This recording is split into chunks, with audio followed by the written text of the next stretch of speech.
Hello, hello, hello. This is Tamika, Seaton, President and CEO of Grow Your Nonprofit, where we help small, startup, and stagnant nonprofits grow through fundraising strategies, strategic planning, and so much more. Before we get started, I'd like to thank the sponsors of my podcast. Hodges University, with a campus in Fort Myers. Stay near, go far. They change lives for the better. AVID, that stands for the Associations of Haitians Living Abroad. They just opened an amazing community center where they will help you with immigration, food insecurity, utility billing, rental assistance, and so much more. Vax funded by the CDC, that stands for the Centers for Disease Control and Prevention. They just received a grant from that organization to raise awareness about COVID-19 and vaccine in the Black and Brown communities. Last but not least, Trinity Life Foundation Naples. They help at-risk youth in Collier County turn their lives around through enrichment programs. Today, guys, you are in for a treat. We have our special guest here, Kelly Apfel. Good morning. Good morning, Kelly. How are you? I'm doing good. A little sore throat today, but doing good. Yeah, excited to be here. Well, we are so excited to have you to share the exciting news about how you will be helping clients. So what we'll do is start by you introducing yourself to our audience. Okay, hi. So Kelly Apfel, been in the Florida area for about 2 years now, originally from Scotland. Oh, Scotland. That is so cool. We'll have to dive into that and tell us more about how you ended up here in the U.S. Yeah, if the accent comes out with a little bit of my mix of my cold, But I also lived in New York for 12 years before Florida, so I've got a little bit of a jumbled Scottish New York accent. Okay. But yeah, moved to Florida a couple of years ago with my husband and my daughter and my 5 pets. Oh my gosh. Yeah, that was a fun road trip. Actually went very smooth. So really have been enjoying the Southwest Florida community. It really is a small community here.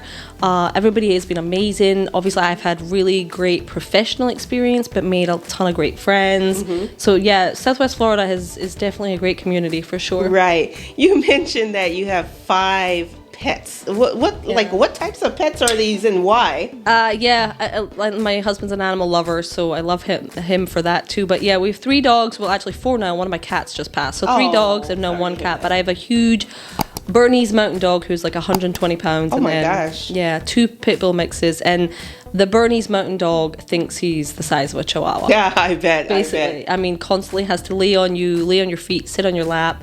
The biggest baby there is. Oh, that's so cool. Yeah. So from Scotland to New York. So why New York and then why move to Florida? Oh, so my story goes, I finished college in Scotland, went there for hospitality management, and I like to party in my younger days and always wanted to own a nightclub and worked in restaurants, but decided to, before I went back into the workforce, I moved to America for a year, did like a cultural exchange, au pair in America program, had a phenomenal experience, stayed with a really amazing family. They kind of took me on like their daughter, made amazing friends from around the world, and decided to extend that. But then I was now 23, decided to go back to college for psychology and communications in New York. And then about a year plus into my college experience in New York, then I met my husband, and the rest of that is history. A husband, 5 pets, a 4-year-old little girl, and a new baby on the way. Congratulations. So, Congratulations. Do you know what you're going to have, or is it going to be a surprise? It's going to be a surprise. I love it. Yeah, we did the same with my daughter, so most of the stuff we have is all, gender neutral clothes and stuff. So yeah, it's nice to be surprised. Yeah, I did the same thing with my daughter, and everyone thought I was nuts, but it was a pleasant surprise. But then with my son, I wanted to know. I was like, okay, I'm over it. Yeah. So I like what you said about dancing, because I love to dance. Yeah. I used to go out every Friday, Saturday, and Sunday night when I was single. And then I also like what you said about owning a nightclub. Yeah. Because younger dreams. Yeah. Because on YouTube, I play a lot of like smooth jazz, like fireplace videos while I'm working, as well as it's called Cafe Lounge Jazz, where they have like a cartoon sort of cafe lounge And I said, just because I love to decorate, I wanted to open a coffee bar. Oh. So if I ever decide that, I will reach out to you and we'll be partners on that. I always wanted like a coffee and wine cafe jazz lounge. Nice. But really just to decorate it. Yeah. I just want to decorate it. Yeah, I've got decades of experience in hospitality management before I moved into the marketing, grant writing industry. But to be honest, by now I'm in bed by 9 o'clock. Oh. So my dancing party nights are definitely over. Yeah. So tell us about, being that you studied hospitality and obviously you wanted to go into that field. How did you get into working in nonprofit and then grant writing specifically? Yeah, so my bachelor's was psychology and communications, but then while I was in college, I was also working for a wealth management company in New York, so I did that for about 6 years. And to be honest, I was making great money there. It let me pay my way through college without any loans. So wow. Phenomenal experience dealing with really wealthy, high-end clients. However, just wasn't my soul. And so I purposely, after my husband and I had our wedding, and we had done that kind of piece, I purposely made the switch into not-for-profit. And then I decided to go back and get my master's in marketing. And then I found a job in not-for-profit, and that's where I started in the communications development not-for-profit sphere in New York, and then continued that down to Florida. And the grant writing kind of was just an additional piece of that, and the grant writing piece really is something where I definitely have a skill set that I've developed over the years for nonprofits in New York and Florida. But combined with my PR experience, I also taught PR for several years. So combining the marketing, the PR, and the grant writing, as well as having that business and finance background, I think there's a perfect combination there that actually has made me very successful in the grant writing sphere. Yeah, so I know when grants were not always my favorite thing to do, but it was a necessary thing to do when I was executive director of a particular nonprofit. Actually, one of my board members sat me down and taught me how to write grants, and he was like an 80-year-old man. Oh, wow, yeah. And actually, I learned how to write grants, and I got really good at it. I had like a 90% success rate with winning grants. Yeah, that's good. However, a lot of nonprofits that I have come across with, because our specialty is the startup and the small babies who don't really have a big budget. And they always think for some reason that just because they got their 501c3 status, now they qualify for all of these grants. And that's not the case. What does the nonprofits need to be cognizant about before even applying for grants? Yeah, before you even get to the application and the write-in part, which, people always tend to focus on, the real thing you have to focus on is the gathering of your documents and really being mindful of, do you have your 990 in hand? Is it, a digital file that you can upload? Do you have your budget in hand? Do you have any audited financial statements? And if you're not, you're maybe even an audited or a financial review that you could submit. Having those documents at hand in a digital format that can be uploaded is definitely a pre-step before you even get to thinking about the application. Make sure you have those essential documents gathered and ready to go. Is there a time frame as to when a nonprofit, say a new nonprofit, is ready to even apply for grants? Because what I've seen, a lot of grantors are looking for a nonprofit to be sustainable on their own for at least a year or two. What have you seen? Yeah, my grants that I apply for are small to excessively large. Can you elaborate on what do you consider small and what do you consider excessively large? Yeah, so it could be anything from you're applying for a $1,000 grant, okay, to it could be a federal grant for over $1 million, or so that much of a spectrum. So definitely for the $1,000 ones, it's I'm sorry, I forgot your first question. I was asking your answer in the second one still, but you had a first question. Well, no, the first question is, what do you consider a small and a large grant? You mentioned 1,000 to upwards of $1 million or more. But what should they be Well, I guess my question is, what have you seen the grantors are looking for as far as how long a nonprofit has been in business per se? Yes, sustainability. That was the first. Right. Yeah, I mean, it's been anything from the year to the 5-year mark, Right. where they really want to see continued revenue coming in. But your first year is very important to get that underway, because a grant and funder really wants to make sure that they're not just going to give money to a losing not-for-profit that's Right. about to go downhill. So really having that first year under your belt. But usually it's that 1 year to 5-year mark you get asked a lot about, for sure. Okay, very good, very good. So, from your experience writing grants, what ways have nonprofits been able to raise money to be sustainable, to even qualify to even apply for grants? What sustainable sources have you seen the nonprofits have? So obviously the biggest thing a lot of them do, the individual donorship, donations, but then in events, because those events can really bring you some decent money, and then once you get your rhythm of that event going, that can really prove as a sustainable funding method, because you can do that year in, and you can continue to grow the revenue opportunity from that event every year. But a lot of not-for-profits are missing out on the grant opportunity. A lot of people are intimidated. It is a bit of a task, and there is a lot of before effort, and then obviously the application, but then the reporting side of things is something that people really need to consider, and that can be too much for someone to take on that already is juggling, as we all do in not-for-profits, 5 roles. So it never hurts to reach out to somebody who either can help guide you on that, a consultant, or somebody that has some experience there to help guide you in just even that preparation. I like what you said about having someone help you, because in order to elevate, you have to learn how to delegate, right? Yeah. So especially when you're a one-man show or a two-man show in a nonprofit, I stress a lot to my clients the importance of looking at everything you do and seeing what can you outsource.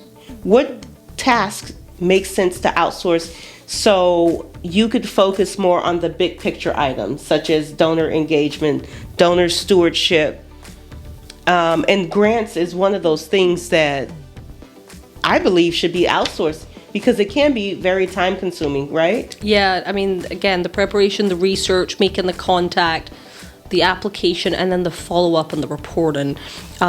Those hours do add up, and I really do think that not-for-profits, they shouldn't be afraid to just reach out, have a consultation, get an approximation on what does it even cost, because with all my experience, I will tell you it is more than worth the return on investment for the not-for-profit to invest in somebody who has the experience and can take that piece off their hands. Because as you said, in your role as the executive director, your time is money, and you need to be putting that time to the maximum effect when it comes to revenue opportunities for your not-for-profit.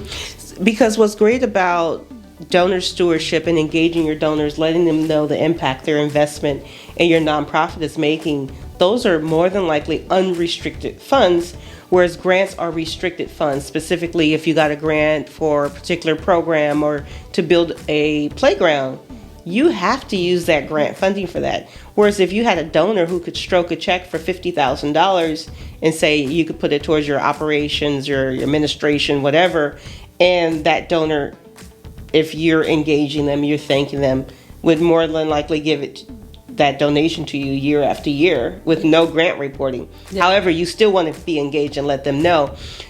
Can you elaborate on what are the ramifications of a nonprofit who receives a grant and they don't report on it? Yeah, that is a huge failure I see not-for-profits doing time and time again. And it's so sad to see. But the reporting and the data collection aspect is so vital to the part. People think when the application is submitted, they're done. Right. But that is just the beginning of a whole other work, because you're already working on your reporting and your next year effort. But unfortunately, if you don't collect the right data, if you can't show the full impact, and you can't clearly show that end of things, you won't get a repeat grant. And even worse, what can happen is if the grant is administered, distributed, quarterly or in multiple payments, you might not even receive the full grant. It can be taken away from you. And so it's something that not-for-profits really have to take seriously, is the reporting and the data collection piece of things. Right. Because I've heard of a particular church who had a foundation, and they would give a grant to this particular organization. And they were really, the foundation was really upset because they would get, and it was significant. I think it was like $20,000 or $30,000, and they had given them the grant 3 years in a row, and they were talking about pulling back because they would never get a grant report. And I said, $20,000, $30,000. That's not pennies. Yeah, I'm surprised they let it even go that long. Normally, your first year, they would have taken that away real quick. Yeah, and I asked the foundation. I said, "Well, do you have in writing when they apply for this grant?" Well, it wasn't like a competitive process. I think they just chose the organization because they love the mission, and they said, "We're going to give you this, but let us know what impact we made because of this funding." But they never gave them any information. I think in that case, that organization took them for granted. And I was really appalled. And I know another organization who received like a $400,000 grant from a big foundation, and they never got the organization never received another grant for them because they didn't do the grant reporting. Because oftentimes what happens is, as you know, in the nonprofit world, it's high turnover when it comes to the development people. Yeah. And somewhere along the line, someone dropped the ball. I'm sure that's probably what happened. And maybe, perhaps, I'm just guessing, perhaps, when the other person left, they didn't know that there was a grant and there was a grant report that was due. Could imagine, but that's a significant amount of money to lose out on just because someone didn't do that. Yeah, and a lot of not-for-profits, when they're building their cycle, especially, if they are younger and smaller and newer, they forget to start to put those things in place for if there is going to be turnover. And tracking all of these things, and then what happens? Somebody leaves, and then, like you said, there's a gap, and then something falls through that gap, and that means a report gets missed, and you don't get funding. So when you start a grant cycle, you really have to put all those things in place to make sure you're tracking everything, deadlines, and if need be, the executive director can take over from the development person, or if needed. But yeah. Okay. So, what advice can you give an organization who's I just got my nonprofit 501c3 status. I'm 30 days in. What advice can you give them in order to get ready for grants? We have no money, no budget. Yeah. Well, you have to start collecting your data right away and really tracking your work progress, because when you're applying for grants or even to an individual donor, there is a combination of storytelling with data and fact, and we all want to pull the heartstrings from the story, but funders, serious funders and grant foundations, they want the data and the impact. So from day one, start tracking your progress and your impact and your participants served and your demographics, your areas served, and when you are reaching out to a potential funder and you're having a conversation with them, you want to make sure that you already have some basic information that ready to go and talk about, or at least, and what are your goals? And do you have any other even potential funding sources that you're gonna aim towards? So there's definitely a lot of pre-work that needs to be done before you even go after any funding. Okay, so I'm so happy that we had an opportunity to finally sit down and have this conversation. But this particular conversation about grants is going to lead into a workshop. Yes. Let's tell our audience about this workshop that's coming up in 2023, this Grant Writing 101 workshop. Tell our audience, what can they expect from this workshop? So basically the grant workshop is going to be a very extensive version of a few little tips that we're going to give you today. But it's probably going to be a 3-hour workshop specifically focused on the grant writing and kind of like a 101 of grant writing and what you can do as a small not-for-profit to get yourself ready, preparation, how to write the application, what kind of follow-up and reporting is needed. So and I've been, around the Southwest Florida for the last 2 years doing this, and I've gone to many other types of workshops, and I will tell you, there is a huge gap out there for the grant writing sector. It's a skill set I've gathered over the years, and I'm always very surprised when I go to these workshops and the questions that people ask, because there are a lot of just basic information and basic things out there that not-for-profits don't even know to be ready for when it comes to grant writing. So the workshop's going to be a very detailed but kind of step-by-step plan of how to get yourself ready, and some tips into writing a successful grant, and again, a lot of that follow-up piece. And there's a lot of focus on the relationship part too, which is a component that gets missed out a lot. So. Right. So we're not going to spill all the tea, but I know, Kelly, there's this one thing that you do, which is amazing, that I didn't know that you do before you even write the grants. We're not going to tell the audience. You know what it is, right? What you do? Well, there's a few very, very key pieces, but yes. You have to attend. Will be saved for the workshop. You have to attend the workshop to hear about these very key pieces, things you need to do before you even apply for the grant, that's going to give you the upper hand, the extra edge to qualify and write the grant and become very successful. What is your success rate with grants? Mine's in the 90% too. I have been very fortunate with several clients in Southwest Florida and New York. And it's funny because people are always just saying, "Oh, you're a good grant writer. You're a good grant writer," and I'm like, I don't. It's not just about the writing piece. There's so many components that go into it. You don't have to be the best writer. Obviously I come from a PR marketing background, so I know how to kind of meld those things together. But there's so many other things, so you don't have to be scared if you think, oh, well, I'm not a good writer, or I've never done a grant before. There's just so many pieces that if you kind of follow these steps, you put the whole thing together, it gives you a great chance. And my thing has been not only being successful in winning the grants, but putting that in place for the next year to get an increase. And that's I also like that. So, thinking ahead. Yeah. Okay, guys, you heard it first. Gear up for 2023 to raise more money and grow your nonprofit with grants as one of the components. You hear that? One of the components of raising funds through grants. Kelly, please tell our audience how they can reach you. Well, I am going to have an email address with Grow Your Not-for-Profit, but I'll give out my cell phone, which is 551-206-5400. I am on LinkedIn to Kelly Apfel, but super easy ways to go through Tamika and Grow Your Not-for-Profit, and we'll get you connected and teach you a lot more about grant writing. You heard it first, so get ready and stay tuned. Bye-bye.